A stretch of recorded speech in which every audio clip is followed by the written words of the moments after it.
$66, that's the average amount that Americans told us they spent on an average day last week. That would be the week through July 5th. We may be grasping at straws here, but I'm going to point out to you that that's actually up slightly.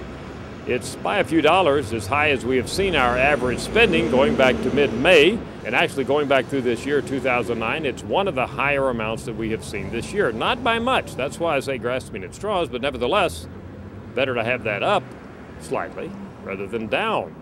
Still, look at where we were at about this time back in the summer of 2008. Americans on average were spending over $100 a day, so clearly we are continuing a sharp reduction in consumer spending, even if it's up by a few dollars. Another key measure we track at Gallup for those who are employed is your company hiring or firing. 26% say firing, 23% hiring. That's a net negative of -3.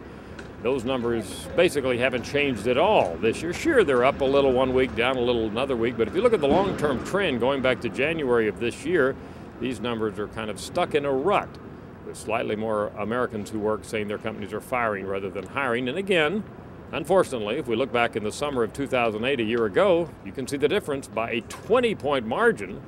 Americans in 2008 summer, about this time, early July, were telling us their companies were hiring rather than firing. Finally, attitudes. Look at that number. 51% of Americans say the U.S. economy at this point is poor. That's actually up by a few points.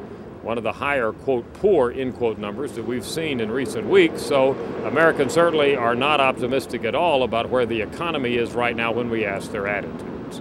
Bottom line out of all of this, from the big picture, not a lot of change, still negative numbers, but slightly higher spending number. It would be nice if we see that number continue to go up in the weeks ahead. I'm Dr. Frank Newport, Editor-in-Chief of the Gallup Poll.